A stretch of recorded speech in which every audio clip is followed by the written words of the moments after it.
Welcome back. This week the cobbled classics conclude in northern France with Paris Roubaix. We have the Sprinters Classic, the Scheldeprijs, stage racing in the Basque Country and the Netherlands, plus records are tumbling at the Velodrome in the Commonwealth Games. It is with great sadness, though, that I have to start this week's show by telling you of the passing of Michael Dolan. The 23-year-old suffered a cardiac arrest during yesterday's Paris Roubaix, and despite the best efforts of the medical team in the race and later at Lille Hospital, he unfortunately wasn't able to pull through. Messages of condolence have since been flooding in from all quarters of the cycling world, and it goes without saying that I'd also like to add mine and those of us all here at GCN. Our thoughts are with Michael's friends and family, and also with his team, Verandas Willems-Krelan.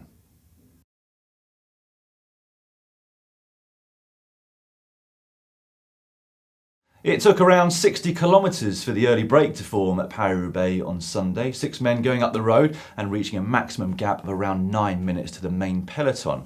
One of the 6 was a certain Marc Soler of Movistar. Now, we'd speculated that he probably wouldn't have wanted to race over the cobbles out of choice, but it turns out that he did. It was his choice, and he certainly made the most of it too, only being caught by the favourites with 70 kilometres to go. The main action behind kicked off on the very first Pavé sector. Quickstep, full of confidence, already hitting the front hard there.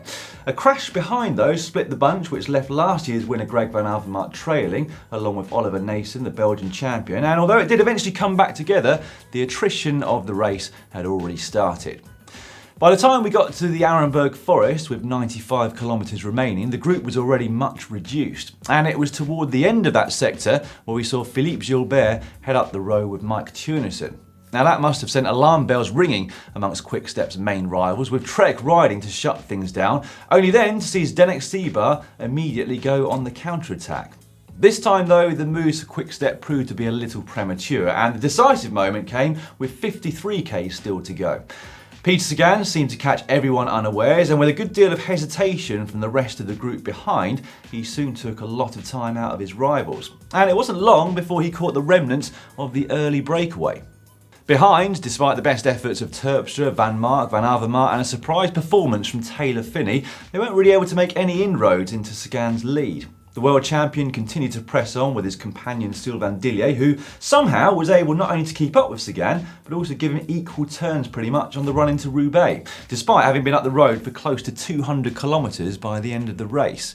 Now, coming into the Velodrome, the result was pretty much a foregone conclusion. Sagan easily outsprinted Dillier to take his second monument win and become the first rider to win the race in the Rainbow Bands since Bernardino did it 37 years ago. Now, we said in our preview that it was a bit of a surprise that he would start the race as the bookies' favourite, given that he'd never previously finished in the top 5. But we also said it wouldn't be a surprise if he did win. And it wasn't. It was well-deserved, well-crafted win from Sagan. We also said, though, in our preview that it was a race where being in the early break could get you a long way. And so that proved to be as well. That was some ride by Dillier to get second place, especially when you consider that he broke a finger at Strada Bianca just a few weeks ago, and so wasn't even certain of making the age to our lineup for the race. I bet they're pretty glad that they did take him along, though, and it's Sylvain who is our rider of the week. Before we finish with Paris Roubaix, though, we've got a really cool insight now into the power demands of the race, courtesy of Training Peaks, online and mobile training software for athletes. In particular, we are going to look at Taylor Phinney's numbers and stats for the day, and they are pretty blooming impressive, I have to say. His overall average power was 287 watts for the 6-hour race, with a normalised power of 351 watts. His peak 1 minute of 767 watts came in the first part of the race, presumably either chasing down a break or trying to get in one himself. What is really interesting, though, is the Arenberg Forest segment. Now, in order to get himself and his team leader Sepp van Mark well placed beforehand, Phinney averaged 572 watts for the final kilometre running into Arenberg, and averaged 55 k's per hour, and they hit the cobbles at exactly 65 kilometres per hour, which is, quite frankly, crazy.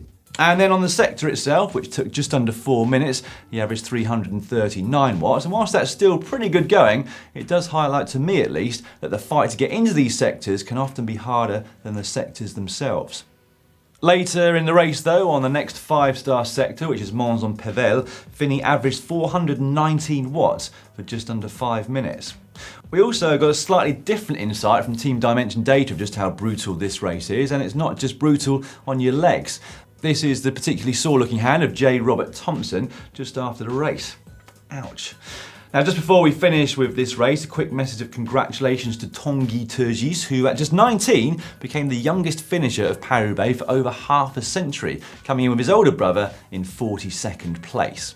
Meanwhile, over at the Schelder Praise last Wednesday, we saw a much reduced sprint finish. A quick look at the list of winners over previous editions is all you need to see to know that this is very much a sprinter's classic. But not only were the weather conditions particularly attritional, but a whole group got disqualified. And combined, that meant we only had a group of around 40 riders contesting for the win. Why were they disqualified? Well, they rode through a train crossing on red. Some riders apologised immediately after, some said that they just didn't have time to react, and others claimed that the first group too should have been disqualified. Amongst those who were given the boot were Arnaud Demar and Dylan Groenewegen. The race was also over later for Marcel Kittel, on the other hand, because he had 3 punctures in the final few kilometres. In the end, it was another win for Quick-Step, Neo-Pro Fabio Jakobsen taking his second win in the space of just 3 weeks. He came in ahead of Pascal Ackermann of Bora Hansgrohe and Chris Lawless of Team Sky. Average age of that podium? 22, which makes me feel very old indeed. Quick-Step continue their amazing run of form at the moment over the first 2 days of the Itzulia Basque Country Tour. Julian Alaphilippe won the opening 2 stages, both times getting the better of Primož Roglic. A sprint finish on stage 3 saw Jay McCarthy take a well-deserved win there, his second of the season. But it was the time trial on stage 4 that really saw Roglic coming into his own. The former ski jumper won the stage and launched himself into a commanding lead in the overall classification. And such was the Lotto Jumbo riders' form there that despite a lot of pressure being applied by Mikel Landa and Movistar, he held steady over the last 2 stages to take what is his biggest stage race win to date. Last week, I mentioned it's one of the hardest 1-week races on the calendar to tour the Basque Country, and to underline that, here's some more Training Peaks data, this time from Team Dimension Data's Ben King. For the first hour and a half of stage 2, his average power was 346 watts. He had a normalised power of 386, and he's a 68 kilogram climber. Quite bonkers. Now, it was another impeccable performance for Boels Dolmans at the Healthy Aging Tour up in the Netherlands. Winner of the prologue? Well, you can probably guess that was Anna van der Breggen. However, she passed the baton the following day to teammate Amy Peters, who won stage 2 in a 2-up sprint from 22-year-old Alice Barnes of Canyon SRAM. World champion Chantal Black took a win on stage 4, and the team also won the team time trial in such dominant fashion that they finished with the first 4 places in the final overall classification, with Peters on the top step. The only blemishes in their race were stages 3A and 5, won by Kirsten Wild and Afke Soet respectively. Every single stage of the race was won by a Dutch woman or team, plus the 2 top steps of the podium were filled by Dutch women as well, further underlining their current domination of women's cycling. That was, incidentally, Peter's first ever overall stage race win as a professional rider, and thoroughly well deserved. She's been one of the most consistent riders so far in 2018. The Commonwealth Games are also taking place at the moment on the Gold Coast in Australia. For those of you not familiar, it's like a mini Olympics for nations in the Commonwealth. A total of 71 teams and nations are taking part across all the sports. Anyway, the big news there in cycling circles is that Australia broke the team pursuit world record in the men's event. The first team ever to go sub 3 minutes 50 with a time of 3 minutes 49.804. It's the first time that the world record has been broken outside of the Olympics since 2003, and the Australians were clearly prepped specifically for it. They skipped all of this year's World Cups and World Championships, and that method clearly worked. That's a time that was quite unimaginable a decade or so ago, so congratulations to Lee Howard, Sam Welsford, Kellen O'Brien, Alex Porter, and also Jordan Kirby, who helped the team qualify. To give you more of an idea of just how fast they really went, they averaged 64.5 kilometres per hour, which is over 40 miles per hour for the final 3Ks of the event, which is just nuts.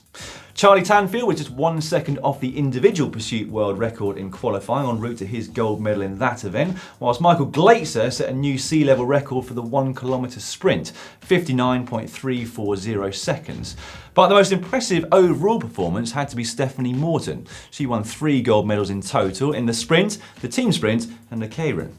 And that's a wrap for this week's show. Next week we'll be back reporting on the men's and women's Amstel Gold Race in the Netherlands, the warm-up for that race as well, which is the Brabantse Pijl, the Commonwealth Games road race, plus a number of one-day races in France, including the hipsters' favourite, Trobro-Lyon. We shall see you then. In the meantime, if you haven't yet checked out last week's GCN show, you can find that just down here.